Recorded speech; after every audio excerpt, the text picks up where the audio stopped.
How much income do you actually need to qualify for a mortgage in Canada right now? Because if you think 6 figures is enough, you're probably not even close. And that's where most people get absolutely blindsided. Let's go. Most Canadians, they walk into the market with the wrong number in their head. They think that, hey, I make good money, I should qualify. But what the bank sees is completely different than what you had in your brain.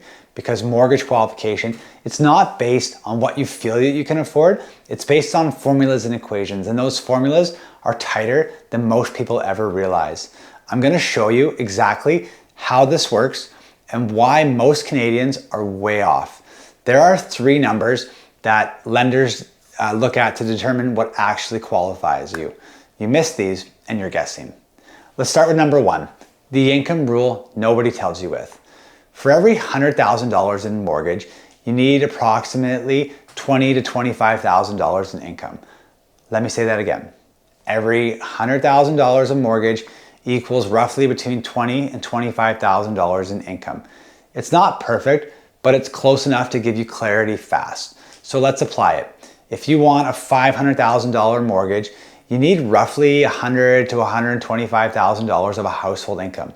If you want a $1 million mortgage, you're looking at about $250,000 in income. And this is where most people get hit with that slice of reality because they're not even close on their calculations.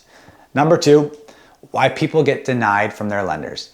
Even when they think that they should qualify, but it's not just your income, it's your entire financial picture from a 30,000-foot view. Your debts, your credit, your down payment, your property taxes, even your heating costs are applied.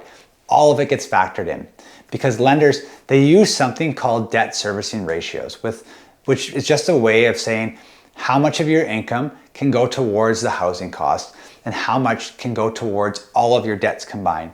If you exceed those limits, you don't qualify. Simple as that. So even if you feel comfortable with the payment, if it's high, the bank can still say no. And I see this all the time. A couple making 180 grand a year, good income, doing everything right, but they have a car payment, a big one, some credit card balances, daycare expenses, and suddenly their buying power drops by over $100,000, maybe sometimes more. The same income, different outcomes. Now flip it. Same income, no consumer debt, stronger credit, bigger down payment. Now their approval jumps. It's the same income, but completely different results. And that's why strategy always beats income. Number 3, the biggest mistake people make, they shop based on their max approval, not their comfortable payment. The bank tells you what you can afford, not what you should afford. And that's how people become house poor. They max it out, especially in Vancouver right now. We see people push their qualifications to the limit and then life happens. Rate changes, and we're dealing with this live time right now. All those 2021 low rate mortgages are coming up for renewal.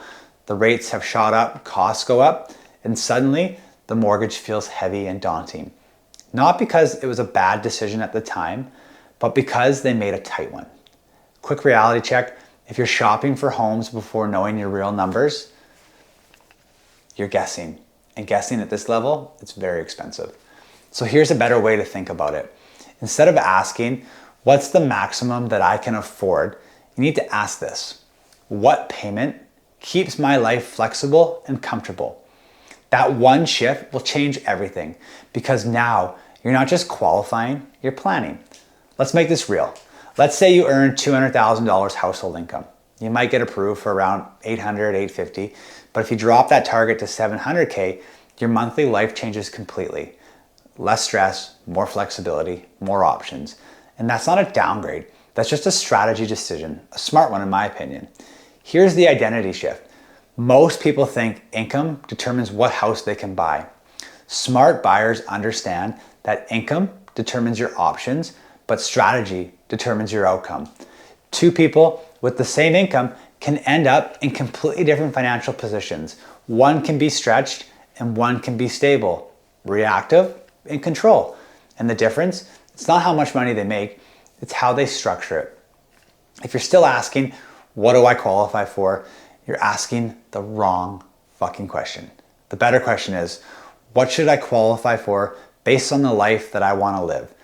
That's how you avoid regret later. So before you start shopping for homes, get clear on 3 things: your real qualifying range, your comfortable payment, and your long-term financial plan. Because if you skip that important step, you're not buying strategically, you're guessing.